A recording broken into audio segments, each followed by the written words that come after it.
प्रेम से बोलो विष्णु भगवान की जय, बृहस्पति महाराज की जय, गुरु भगवान की जय। प्रेम से बोलो विष्णु भगवान की जय। प्राचीन समय की बात है। भारतवर्ष में नृपति राजा राज करता था। वह बड़ा ही प्रतापी तथा दानी था। वह प्रतिदिन मंदिर में भगवत दर्शन करने के जाता था। ब्राह्मण गुरु की सेवा किया करता था। दरबार से कोई भी याचक निराश न होकर नहीं लौटता तथा वह प्रत्येक गुरुवार को व्रत रखता व पूजन करता था। हर दिन गरीबों की सहायता करता था। परंतु यह सब बातें उसकी रानी को अच्छी नहीं लगती थी। वह न व्रत करती और किसी को एक भी पैसा दान देती थी। वह राजा से भेषा करने से को मना किया करती थी। एक समय की बात, राजा शिकार खेलने वन को गए थे। घर में रानियां और दासियां थी। उस समय गुरु बृहस्पति के साधु का रूप धारण कर राजा के दरवाजे पर भिक्षा मांगने आए। साधु ने रानी की से भिक्षा मांगी तो वह कहने लगी, हे साधु महाराज, मैं इस दान और पुण्य से तंग आ गई हुई हूँ। इस कार्य के लिए मेरे पति देव ही बहुत है। आप इस प्रकार कृपा करें कि सब धन नष्ट हो जाता, मैं आराम से रह सकूं। साधु रूपी बृहस्पति देव ने कहा, हे देवी, तुम तो बड़ी विचित्र हो। संतान और धन से तो कोई दुखी नहीं होते, सभी चाहते। पापी पुत्र धन की इच्छा करता है। अगर तुम्हारे पास धन हो तो भूखे मनुष्य को भोजन कराओ, पियाओ, रहकर ब्राह्मणों को दान दो।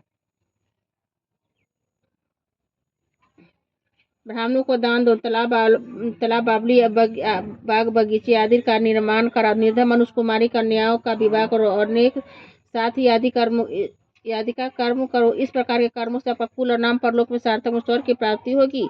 परंतु वह रानी इन बातों से खुश नहीं। साधु से कहा, हे साधु महाराज, मुझे ऐसे धन की आवश्यकता नहीं नहीं जिनको मैं अन्य लोगों को दान दूं तथा जिसको रखने में सारा समय ही बर्बाद हो जाए। साधु ने कहा, हे देवी, तुम्हारी यही इच्छा है तो जैसा मैं बताता हूँ वैसा ही करना। बृहस्पतिवार के दिन घर को गोबर से अपना केशों को पीली मिट्टी से धोना। केशों को धोते समय स्नान करना, जैसा कहना वो हजामत करना। भोजन के समय मांस में खाना, कपड़ा धोबी के यहाँ धुलने डालना। इस प्रकार से बृहस्पति का वार करने से तुम्हारा सब धन नष्ट हो जाएगा। ऐसा कहकर साधु महाराज रूपी बृहस्पति देव अंतर ध्यान हो गए। रानी ने साधु कहने के अनुसार ही 7 बृहस्पतिवार तक वैसा ही करने का विचार किया। साधु के बताए अनुसार कार्य करते हुए केवल 3 बृहस्पतिवार बीते। उनकी समस्त धन की समाप्ति नष्ट हो गई। भोजन के लिए दोनों समय पारिवारिक तरसने लगे तथा संसारी भोगों से दुखी होकर रहने लगा तथा वह राजा रानी से कहने लगा कि हे रानी, तुम यहाँ पर हो, मैं दूसरे देश को जाता हूँ, क्योंकि यहाँ पर मुझे सभी मनुष्य जानते, इसलिए मैं यहाँ कोई कार्य नहीं कर सकता। मैं अब परदेश जा रहा हूँ, वहाँ कोई काम धंधा करूँगा, शायद हमारे भाग बदल जाए। ऐसा कहकर राजा प्रदेश चला गया। वह जंगल को जाता, लकड़ी काट कर लाता और शहर में बेचता। इस तरह जीवन व्यतीत करने लगा।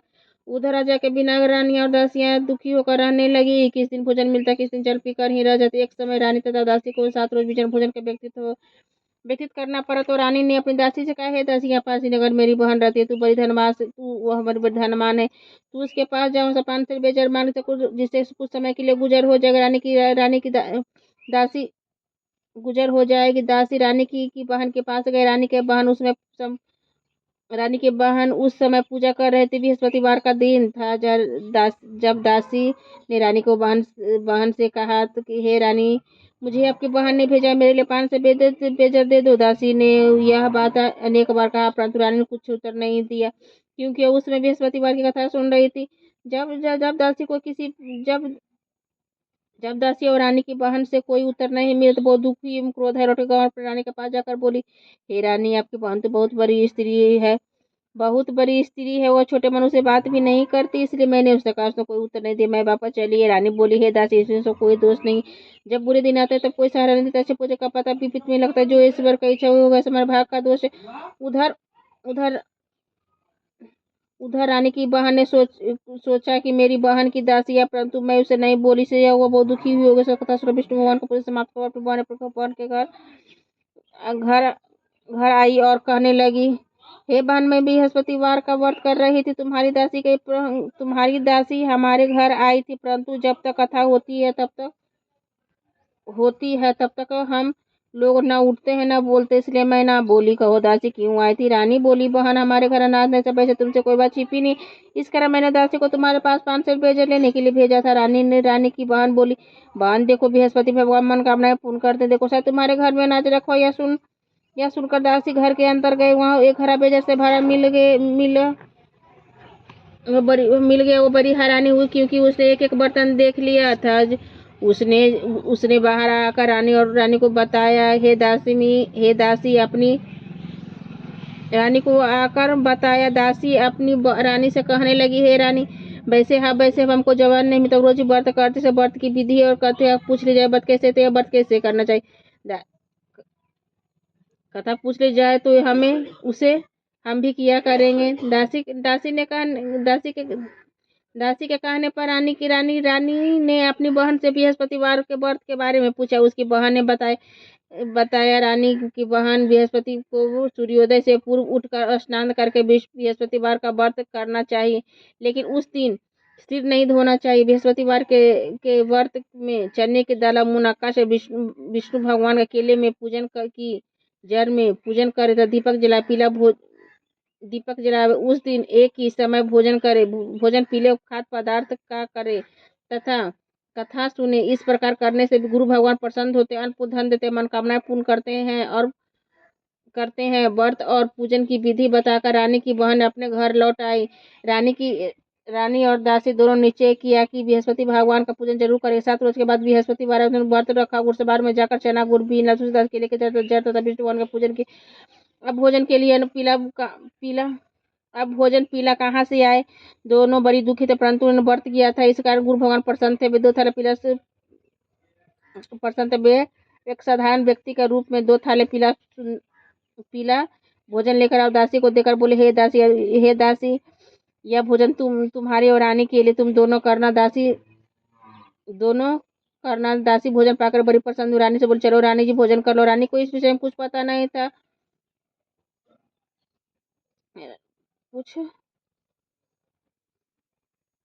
रानी को भोजन करना दासी को द्वारा पाकर बड़ी प्रसन्न हुई।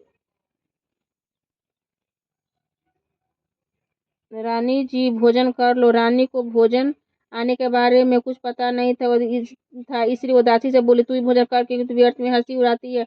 दासी बोली, एक व्यक्ति भोजन दे गया। रानी कहने लगी, भोजन तेरे लिए दे गया है, तू ही भोजन कर। दासी ने कहा, वह व्यक्ति हमको 2 थाले भोजन दे गया, इसलिए हम और तुम दोनों साथ साथ ये भोजन करेंगे। दोनों ने गुरु भगवान को नमस्कार कर भोजन आरंभ किया। अब किया उसके दरवाजे आरंभ किए। उसके पास से वे प्रत्येक बृहस्पतिवार गुरु भगवान का व्रत, विष्णु का पूजन व्रत कर गुरु भगवान का व्रत और पूजन करने लगी। बृहस्पति भगवान की कृपा से उसके पास धन हो गया, परंतु रानी फिर पहले की तरह आलस करने लगी। दासी बोली, देखो रानी, तुम पहले इस पर आलस करती, तुम्हें धन को रखने में कष्ट होता था, इस कारण सभी धन नष्ट हुआ। अब गुरु भगवान की कृपा से धन मिला, फिर तुम्हें आलस होता। बड़ी मुसीबत के बाद हमने धन पाया, इसलिए हमें दान पुण्य करना चाहिए। भूखे मनुष्य को भोजन का, प्यावला का ब्राह्मणों को दान दो, तालाब बावली बगीचे आदि का निर्माण कराओ, निर्धन मनुष्य को निर्माण कराओ, मंदिर पर शाला बनाकर दान दो, कुमारी कन्याओं का विवाह करो, धन शुभ कार्यों को खर्च करो, इससे तुम्हारा कुल कल्याण से स्वर्ग के पितर प्रसन्न होंगे। इस प्रकार स्वर्ग की प्राप्ति हो। इस प्रकार स्वर्ग प्राप्त हो और पितर प्रसन्न हो। दासी की बात मानकर रानी ने इस प्रकार के कार्य करने आरंभ किए। उससे उसका काफी यश फैलने लगा। एक दिन रानी और दासी आपस में विचार करने लगे कि न जाने राजा किस प्रकार से होंगे, उनकी कोई खोज खबर नहीं। गुरु भगवान से उन्होंने प्रार्थना की। भगवान रात्रि में जाकर सपने में कहा, हे राजा, उठ, तेरी न तुझको याद करते पर देश को चला। राजा प्रातःकाल उठकर जंगल से लकड़ियां काट कर लाने गया। जंगल की ओर चल पड़ा। जंगल में से गुजरते हुए वह बहुत सोचने लगा कि रानी की गलती से उसे कितने दुख भोगने पड़ रहे। राजपाट छोड़कर उसे जंगल में आकर रहना पड़ा। जंगल में लकड़ियां काटकर उसे बेचकर गुजारा करना पड़ा। उसी समय उस जंगल में बृहस्पति देव साधक को रूप में धारण कर आ गए। राजा के पास आकर बोले, हे लकड़हारे, तुम इस सुनसान जगह में की चिंता में बैठे हो, मुझको बतलाया सुना रखने। तुम जल भरे साधु को बदना कर बोला, हे प्रभु, आप सब कुछ जानने वाले इतना साधु को संपूर्ण कहानी बतला दी। महात्मा दयालु होते हुए उसे बोले, हे राजा, तुम्हारी स्त्री ने बृहस्पति देवता का अपराध किया था, जिस कारण तुम्हारी यह दशा हुई। अब तुम किसी प्रकार का चिंता मत करो, भगवान तुम्हें पहले से अधिक धन देंगे। देखो, तुम्हारी स्त्री ने बृहस्पतिवार का व्रत आरंभ कर दिया। तुम मेरा कहा मानकर बृहस्पतिवार को व्रत करके शनिवार गुरुजल को लोटे में डालकर केले का पूजन करो, फिर कथा को और भगवान तेरी सब मनोकामना का पूर्ण करेंगे। साधु की प्रशंसा देखकर राजा बोले, हे प्रभु, मुझे लकड़ी बेचकर तो पैसा नहीं बेचते, भोजन को करने को प्राप्त बचा सकूं।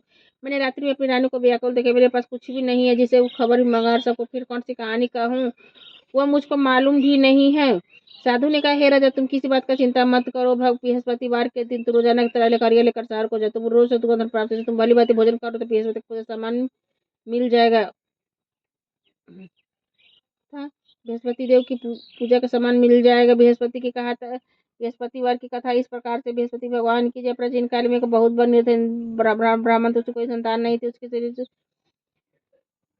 उसकी कोई संतान नहीं थी। वह नित्य पूजा पाठ करती, परंतु उसे कोई स्त्री बहुत मालिन्यता के साथ रहती। वह न स्नान करती है और न किसी देवता का पूजन करती। प्रातः काल उठते सर्वप्रथम भोजन करती, बाद में कोई अन्य कार्य कर। ब्राह्मण देवता से बड़ी दुख, पत्नी को बहुत समझाते, किंतु तो कोई परिणाम नहीं निकला। भगवान की कृपा से ब्राह्मण को स्त्री कन्या रूपी रहते पर कन्या अपने पिता घर बड़ी होने लगी। वह बालकर प्रातः स्नान करके विष्णु भगवान की जाप करने लगी।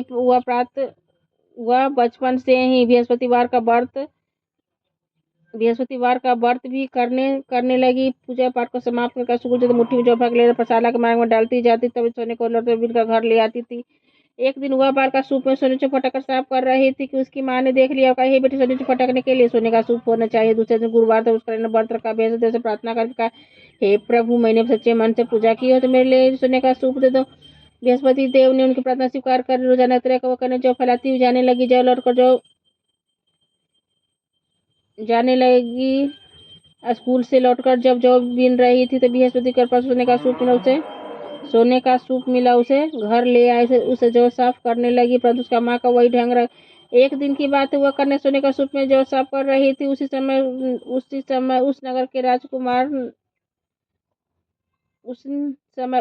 के राजकुमार वहां से आकर निकला। उस कन्या के रूप को देखकर मोहित, उस कन्या के रूप और सोने का सूप में जो साफ करते देखकर वह कन्या पर मोहित हो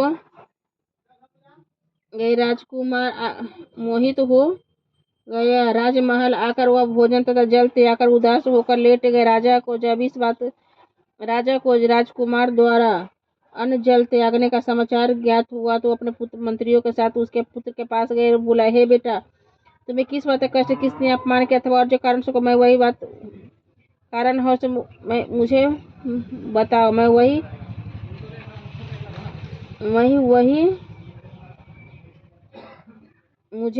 मैं वही करूंगा जिसे तुम्हें प्रसन्नता। और राजकुमार ने अपने पिता की बातें सुनी और बोला, मुझे आपकी कृपा से किसी बात का दुख नहीं, किसी ने मेरा अपमान नहीं किया, परंतु मैं उसके साथ विवाह करने था जो सोने का सूप जो साफ कर रही थी।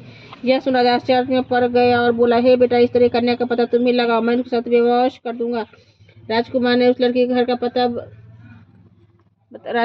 ने राजा को उस लड़की के घर का पता बतलाया था। मंत्री उस लड़की के घर गए और राजा का आदेश ब्राह्मण को सुनाया। कुछ ही दिनों बाद ब्राह्मण की कन्या का विवाह राजकुमार के साथ हो गया। कन्या के घर जाते पहली बात उस ब्राह्मण देवता घर में गरीबी का निवास हो गया। अब भोजन के लिए अन्न बड़ी मुश्किल से मिलता था। एक दिन दुखी होकर ब्राह्मण देवता पुत्री से मिलने गया। बेटी ने पिता की दुखी अवस्था को देखा। वो अपनी माँ का समाचार पूछा। ब्राह्मण ने सभी और कहा। कन्या ने बहुत सा धन देकर पिता को विदा कर दिया। इस तरह का ब्राह्मण का कुछ व्यक्तित्व हुआ। कुछ समय बाद फिर वही हाल हो गया। ब्राह्मण फिर अपनी कन्या के यहाँ गया तो सभी कन्या के यहाँ गया तो सभी हाल कहा तो पुत्री बोली, हे पिताजी, मैं माताजी से को यहाँ लाओ, मैं उन्हें विधि बता दूंगी जिससे गरीबी दूर हो जाए। वह ब्राह्मण देवता अपनी स्त्री को साथ लेकर अपनी पुत्री के पास राजमहल पहुंचे तो पुत्री ने अपनी माँ को समझाने लगा, हे माँ, तुम प्रातः काल उठकर सर्वप्रथम स्नान कर विष्णु भगवान का पूजन करो तो सब दरिद्रताएं दूर हो जाए। परंतु उसके माँ ने एक भी बात नहीं मानी। उसकी माँ ने उसकी एक बात नहीं मानी। वह प्रातःकाल उठकर अपनी पुत्री का बच्चा को जूठन खा लिया। एक दिन उसकी पुत्री को बहुत गुस्सा आया। उसने एक रात को कोठरी में से सारा सामान निकाल दिया, अपनी माँ को बंद कर दिया। प्रातःकाल उसमें से निकाला तो स्नान करवा के पूजा पाठ करवा तो उसकी माँ की बुद्धि ठीक हुई। फिर प्रत्येक बृहस्पति ठीक हो गया। उसने बाद वह नियम से पूजा पाठ करती और प्रत्येक बृहस्पतिवार को व्रत रखती। इस व्रत के प्रभाव से माँ इंद्र पुत्रवती, धनवान और बृहस्पति की कृपा स्वर्ग की प्राप्ति हुई। वह ब्राह्मण सुखपूर्वक लोगों सुख स्वर्ग प्राप्त हुई। इस तरह कहानी कहकर साधु देवताओं को चलते धीरे धीरे समय व्यतीत होने पर फिर बृहस्पतिवार का दिन आया। राजा जंगल में से लकड़ी काटकर शहर में बेचने गए। उस दिन और दिनों से अधिक धन मिला। राजा ने चना गुड़ आदि लाकर बृहस्पतिवार का व्रत किया। उस दिन से सभी कलेश दूर। परंतु जब अगला बृहस्पतिवार का दिन आया तो वह बृहस्पतिवार का व्रत करना भूल गया। इस कारण बृहस्पति भगवान नाराज हो गए। उस दिन उसके नगर के राजा ने विशाल यज्ञ का योजना किया था। अपने समस्त राज्यों में घोषणा करवा दी, कोई भी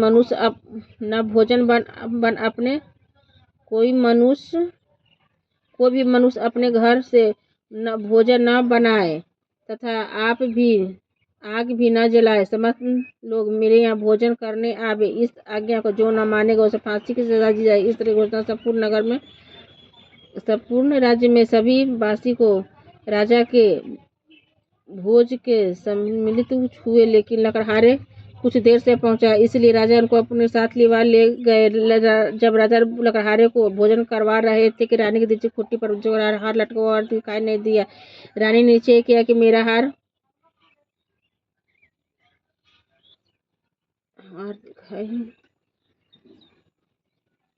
खुट्टी पर लटका हार नहीं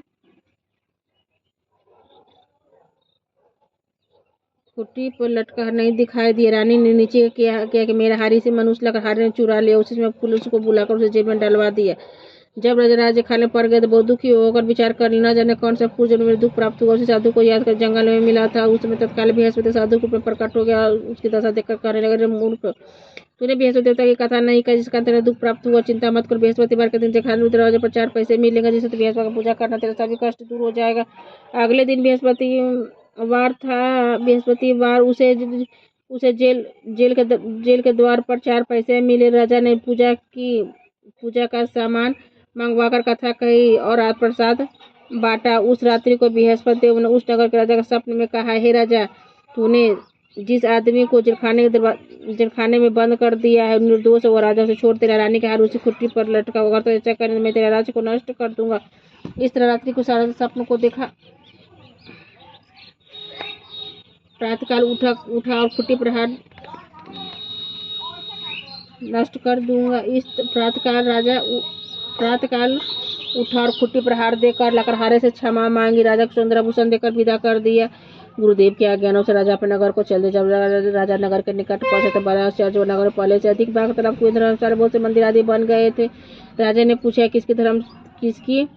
किसका बाग धर्मशाला तथा पूछा यह किसका बाग और धर्मशाला। नगर के सब लोग कहने लगे, यह रानी और दासी का है, दासी द्वारा बनवाए गए। राजा को आश्चर्य हुआ और गुस्सा भी आ गया। जब रानी ने खबर सुनी कि राजा आ रहे तो दासी से कहा, दासी देख राजा कितनी बुरी हालत में छोड़ गए थे, वह हमारी इसी हालत देखकर लौटना जैसे दरवाजे पर खड़ी हो जाए।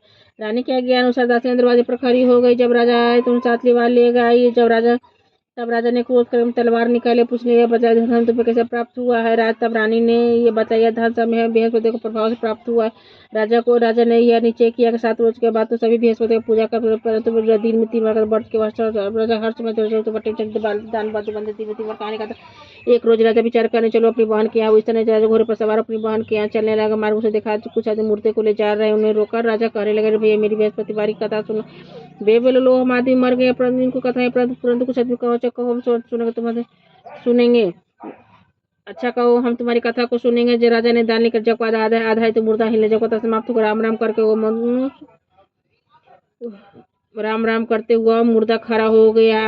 आगे मार्ग में राजा आगे बढ़ा। उसे चलते चलते शाम हो गई। आगे मार्ग में उसे एक किसान खेत में हल चलाता हुआ मिला। उसे बोला, अरे भैया, मेरी बृहस्पतिवार की कथा सुन ले। किसान बोला, जब तक मैं तेरी कथा सुनता तो मैं चाह रहा है, जो लोग अपनी कथा किसी और को सुना। राजा आगे चलने लगा। राजा कहते बैल पचा की किसान पेट में बोझ दर्द होने लगा। उसी समय उसकी पत्नी रोटी लेकर आया। उसे जब यह देखा तो पुत्री पुत्री से सभी हल पूछल। बेटी ने सभी हल कह दिया। बेटी बुढ़िया दर्द घुड़सवार के पास गई। अपनी उसे बोली, मैं तेरी कथा सुनूं? तुमने कथा मेरे खेत पर चल कर राजा ने बुढ़िया के खेत पर जाकर कथा का जिसको सुनते हुआ बैल उठ खड़े हो गए। किसान का पेट का दर्द बंद हो गया। जब राजा अपने बहन के घर पहुंचे, बहन ने भाई की खूब मेहरबानी की। दूसरे रोज प्रातः जगह देख सब लोग भोजन कर रहे। राजा ने अपनी बहन से कहा, कोई बहन राजा अपने अपने भाई की खूब मेहरबानी की। दूसरे प्रातः जगह देखने सब लोग भोजन कर। राजा ने अपनी बहन से पूछा है कि कोई ऐसा व्यक्ति से भोजन नहीं किया हो, मेरी बृहस्पतिवार की कथा सुन ले। बहन बोली, हे भैया, जैसे पहले भोजन करते बाद में अन्य कार्य करते को पड़ोस में हो तो देखा हूँ, वैसा कर देखने के लिए चली गई, परंतु कोई ऐसा व्यक्ति से भोजन नहीं किया हो। एक अत, किया हो वह एक कुम्हार के घर पर गई, जिसका लड़का बीमार था। उसे मालूम इसके 3 रोज से किसी ने भोजन कुम्हार के यहाँ गया हुआ तैयार हो गया। ऐसे 3 दिन से किसी ने भोजन नहीं किया है। और अपनी रानी ने अपने भाई की कथा सुनने के लिए कुम्हार से कहा, हुआ तैयार हो गया। राजा ने जाकर बृहस्पतिवार की कथा कही, सुनकर लड़का ठीक हो गया। अब तो राजा की प्रशंसा होने लगी। एक दिन राजा ने अपनी बहन से कहा, हे बहन, हम अपने घर को जाएंगे, तुम्हें तैयार हो जाके। बहन ने अपनी सास बोली, हाँ चली जाए, परंतु लड़के को बदला था, क्योंकि तेरा भाई का कोई औलाद नहीं होती, क्योंकि कोई तेरा भाई का कोई संतान नहीं होती। बहन ने अपने भैया से कहा, हे भैया, हमें तो चलो, पर कोई बालक नहीं जाएगा। राजा ने कहा, जब कोई बालक नहीं जाए तुम्हें क्या करो? बालक नहीं जाएगा तब तुम जाकर क्या करोगे? दुखी मन से राजा अपने नगर को लौट आया। राजा ने अपनी रानी से कहा, हम निर्वंशी राजा, हम निर्वंशी है, इसलिए कोई हमारे घर आना नहीं पसंद करता है। इतना का हुआ बिना भोजन आदि किए सैया पर लेट गए। रानी बोली, हे प्रभु बृहस्पति देव ने सबको दिया, मैं औलाद अवश्य देंगे। उस रात बृहस्पति देव राजा के सपने में कहा, हे राजा, उठ। सभी सोचते आई थी। रानी गर्भ से या राजकुमार को यह बात सुनकर बड़ी खुशी हुई। दोनों गर्भ से सुंदर पुत्र पैदा हुआ। तब राजा की बहन ने यह सब शुभ समाचार सुने तो बहुत खुशी से बधाई लेकर भाई के यहाँ आई अपने भाई के यहाँ आई। तब रानी ने कहा, घोड़ा चढ़कर तो नहीं है, गधा चढ़ के आई। राजा की बहन बोली, भाभी, मैं इस प्रकार न कर तुम्हें औलाद कैसे मिलती? बृहस्पति ऐसे जैसे जी के मन में जो मनोकामनाएं सभी को पूर्ण करते हैं, सद्भावना पूर्वक बृहस्पतिवार का व्रत करता, कथा पढ़ता, सुनता, दूसरों को सुनाता। बृहस्पति देव उनकी सभी मनोकामनाओं को पूर्ण करते हैं। बृहस्पति देव सदैव रक्षा कर संसार में सत्य भावना से, सच्चे हृदय से बृहस्पतिवार का पूजन और व्रत करते, उनकी सभी मनोकामनाएं उसी प्रकार पूर्ण होती है, जैसी रानी और राजा ने उन बृहस्पतिवार की कथा का गुणगान किया तो उनकी सभी इच्छाएं बृहस्पति देव जी ने पूर्ण की थी। इसलिए हम मनुष्य को हृदय से उनका नमन करते हुए जयकार बोलना चाहिए। प्रेम से बोलो विष्णु भगवान की जय, गुरु भगवान की जय।